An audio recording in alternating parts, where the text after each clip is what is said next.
আমরা যারা বাড়িতে টুকটাক ইলেকট্রনিক্সের কাজ করি তাদের কিন্তু বিভিন্ন সময় বিভিন্ন ধরনের পার্টসের কিন্তু প্রয়োজন হয়, তাই কিন্তু আজকের এই ভিডিওটি তৈরি করতেছি। তো আপনারা যারা বাসা বাড়িতে টুকটাক ইলেকট্রনিক্সের কাজ করবেন এর জন্য কি কি প্রয়োজন হয় না প্রয়োজন এ টু জেড আজকের ভিডিওতে দেখাবো। তো চলুন শুরু করা যাক।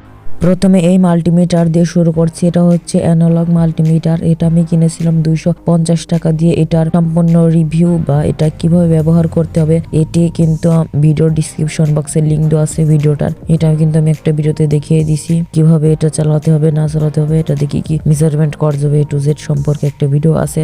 ভিডিও ডিসক্রিপশন বক্সে লিংকে ক্লিক করে আমার ভিডিওটি দেখে আসুন। তারপরে রয়েছে এখানে হচ্ছে সোল্ডারিং আয়রন। এটি ছাড়া তো ইলেকট্রনিক্সের কাজ করাই যাবে না বলতে গেলে। এই সোল্ডারিং আয়রনের রিভিউ কিন্তু আমাদের ইউটিউব চ্যানেলে আছে, ভিডিওটি লিঙ্ক ভিডিও ডিসক্রিপশন বক্সে পেয়ে যাবেন। এটা হচ্ছে 60 ওয়াটের একটি তাতাল বা সোল্ডারিং আয়রন। এটার সাথে হাতে তৈরি একটি স্ট্যান্ড ব্যবহার করি। এটা কিন্তু আমি অনেক বছর ধরে কিন্তু ইউজ করতেছি। এটা কিন্তু আমি অনেক বছর আগে বানিয়েছিলাম। এখানে একটা জিআই তার এভাবে পেঁচিয়ে তার সাথে একটা নাট লাগিয়ে কাঠের সঙ্গে ঠিক এভাবে করে লাগিয়ে নিয়েছি। এই ক্ষেত্রে কিন্তু আমি হাতে তৈরি করে নিয়েছিলাম। এখন পর্যন্ত আমি এটা ব্যবহার করতেছি, অনেক সুন্দরই কাজ করছে। আমার আর আলাদা করে স্ট্যান্ড কিনা লাগেনি। আর এইখানে কিন্তু অবশ্যই কিন্তু রজন লাগে। ইলেকট্রনিক্স বা তাতালের জন্য কিন্তু অবশ্যই রজন প্রয়োজন হয়। আমি কিন্তু এখানে 3টা রজন কিনে নিয়েছি। তো একটা রজন আপনাদেরকে খুলে দেখাই। তো এই রজনটা আপনাদেরকে খুলে দেখাচ্ছি। তো দেখতে পাচ্ছেন এই রজনটা আমার কাছে এগুলো 10 টাকা করে রেখেছে। যারা বাসা বাড়িতে টুকটাক ইলেকট্রনিক্সের কাজ করেন তারা কিন্তু আপনারা কিন্তু 10-20 টাকারও কিন্তু ইলেকট্রনিক্সের দোকান থেকে কিন্তু রাং কিনতে পারেন। আমি কিন্তু এখানে 9 টাকার মতন রাং কিনে নিয়েছি। আর রাং ছাড়া কিভাবে ঝালাই করবেন সেটার ভিডিও লিঙ্ক ভিডিও ডিসক্রিপশন বক্সে দেওয়া থাকবে। এখন আমার হাতে দেখতে পাচ্ছেন এটি হচ্ছে গ্লুগান। বিভিন্ন ধরনের জিনিস কিন্তু জোড়া লাগানোর জন্য কিন্তু গ্লুগান ব্যবহার করে থাকি। অনেক জায়গায় গ্লুগান আবার অনেক জায়গায় সুপার গ্লু আঠাও ব্যবহার করে থাকি। বিভিন্ন ধরনের ইলেকট্রনিক্স এবং ইলেকট্রিক জিনিসপাতি কিন্তু চেক করার জন্য সিরিজ লাইনের গুরুত্ব অপরিসীম। এই সিরিজ লাইনটি আমি কিভাবে বানিয়েছি সেটার ভিডিও লিঙ্ক ভিডিও ডিসক্রিপশন বক্সে দেওয়া থাকবে। এই সিরিজ লাইনের মাধ্যমে কিন্তু তাতাল চালালে কিন্তু সেটা কিন্তু কখনোই নষ্ট হবে না। আশা করি আপনারা কিন্তু 100 ওয়াট 200 ওয়াট 60 ওয়াটের বাল্ব গুলা কিন্তু সাথে রাখবেন, অনেক সময় গুলো কাজে লাগে সিরিজ লাইন দিয়ে বিভিন্ন ধরনের জিনিস চেক করার জন্য।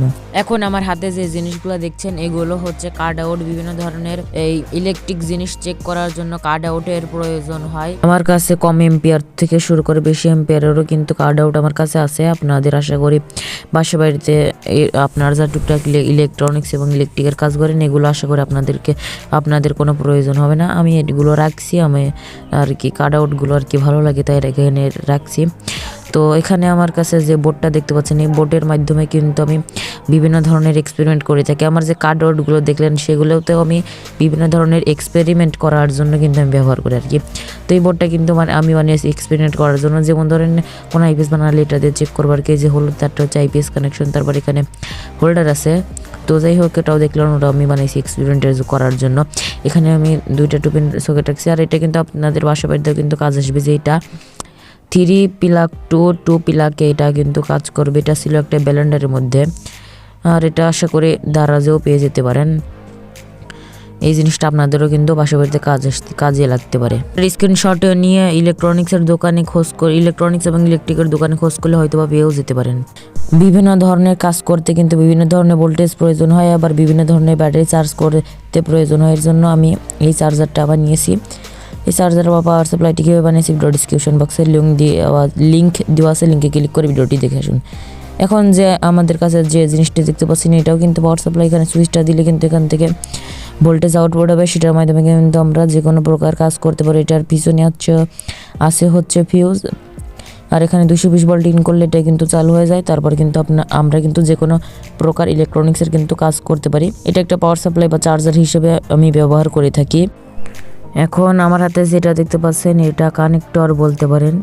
এটা আমি সোলারের কন্ট্রোলার থেকে বের করে নিই। সেটার স্ক্রিনশট নিয়ে ইলেকট্রনিক্স এবং ইলেকট্রিকের দোকানে খরচ করলেও কিন্তু এটা পেয়ে যেতে পারেন। ইলেকট্রনিক্স বিভিন্ন পার্টস ঠান্ডা করার জন্য ব্যবহার করা হয় হিটসিং। এখানে এগুলো যেগুলো দেখতে পাচ্ছেন এগুলো কিন্তু হিটসিং, ট্রানজিস্টর বা এলইডি ইত্যাদি ঠান্ডা করার জন্য কিন্তু হিটসিং ব্যবহার করা। বাসা বাড়িতে যারা ফ্যান, লাইট ইত্যাদি যারা নিজেরা শখের বসে যারা অনেক জিনিসপত্র তৈরি করে থাকেন তাদের কিন্তু এরকম ধরনের সার্কিট বা নষ্ট অনেক জিনিস কিন্তু সংগ্রহ করে রাখা উচিত, কারণ অনেক সময় অনেক পার্টসের কিন্তু আপনাদের প্রয়োজন হতে পারে। এখানে দেখতে পাচ্ছেন এখানে ডায়োড, রেজিস্ট্যান্স, ক্যাপাসিটার ইত্যাদি কিন্তু এই সার্কিট গুলো থেকে আপনারা সংগ্রহ করতে পারেন। এই সার্কিট গুলো কিন্তু বিভিন্ন ধরনের চার্জার, লাইট বা টিভির সার্কিট ইত্যাদি থেকে কিন্তু, রেডিওর সার্কিট ইত্যাদি থেকে কিন্তু আপনারা বিভিন্ন ধরনের পার্টস কিন্তু পেতে পারেন। আমি একটা ছোট্ট একটা ডয়ারে আমি বিভিন্ন ধরনের ইলেকট্রনিক্স কম্পোনেন্ট রেখেছি। এখানে উপরেটাতে আছে আমার ছোটখাটো ট্রান্সফরমার, এলইডি লাইট ইত্যাদি আছে এখানে। এরপর এটাতে রয়েছে আইসি, আর এটাতে রয়েছে ক্যাপাসিটার।